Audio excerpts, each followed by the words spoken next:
All right, welcome back, everybody, for another deep dive. You know, sometimes you think a conversation is just a conversation. Yeah.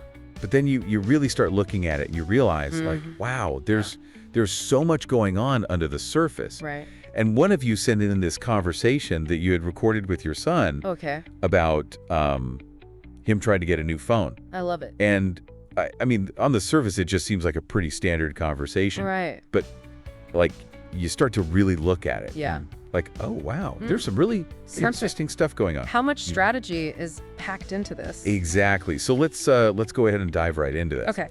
So right away, like right out of the gate, the son, Jack, he's saying, my phone is, the battery's bad, it keeps freezing up. So he's going with this angle of like... Yeah, he's setting up the problem. The practicality. Yeah. Right, like this is a practical issue, I need a new phone. 100%. And notice how, I mean, this is classic persuasion, right? You lead with the problem. Right. And then the solution that you propose later seems all the more important and pivotal. Yeah. Because I've already established there's this big problem. Exactly. And I think what he does that's quite clever too is he quantifies. Yeah. He doesn't just say, oh, my battery's bad. He's like, my battery lasts for X amount of time. Yeah. It freezes up Y times a day, like that kind of thing. And it makes it a little harder to dismiss it. Yes, exactly. Just sort of like whining or complaining. Yeah. It feels more like there's a real quantifiable issue. Right. Now, what's interesting, too, is that the dad doesn't just immediately say yes. Right. He says, well, have you tried to get it fixed? Yes. And how old is it? And so it's like he's probing a little bit. Yeah. And trying to figure out, like...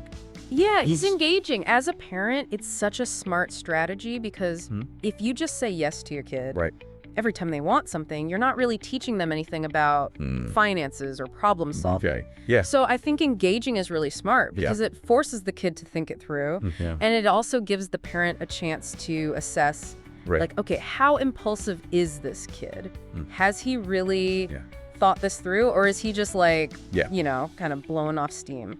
Yeah, and Jack is ready too. Yes. He's like, he's already got the answers. Yeah, he's prepared. He's like, yeah, I've tried to get the battery replaced. Yeah. And it's 3 years old. Yep. So it's like he's already anticipated, like, okay, he's going to ask me these questions. He's one step ahead.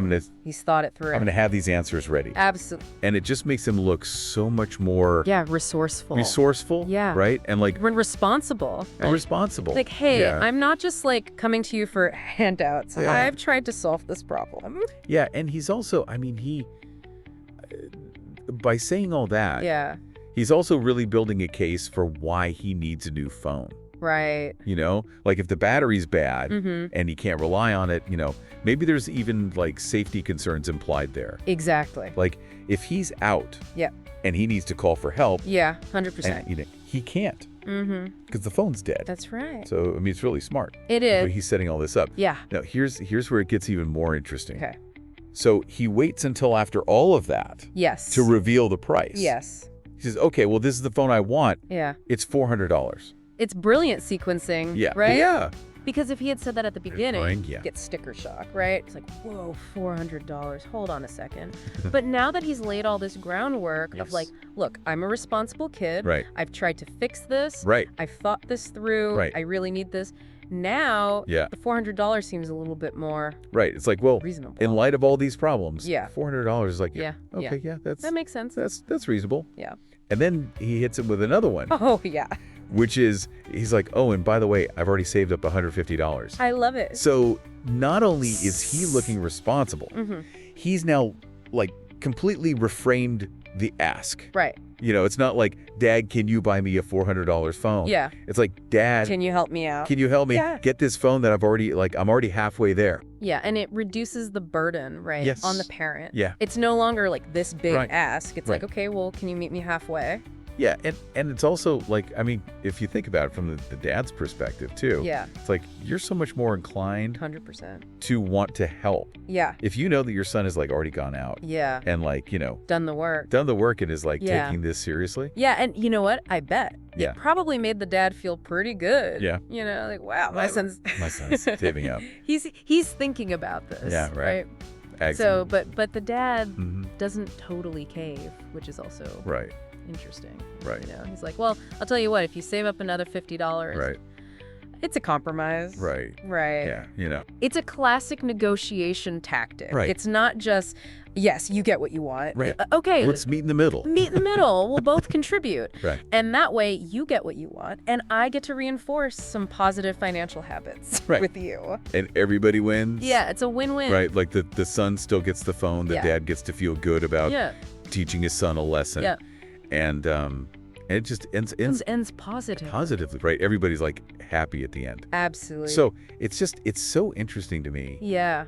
How much goes on in like a seemingly simple conversation. It's remarkable how much is packed in there. So if we think about it, like, what are some of the things that like our listeners can really take away from this? Well, I think the first thing is just to be aware that these dynamics are happening all the time. I mean, obviously this is a parent-child interaction, but it could be in a work context. Right. It could be negotiating a salary. It could be, asking for a raise. It could be, in any kind of personal relationship where you're trying to get somebody to kind of do something or agree to something.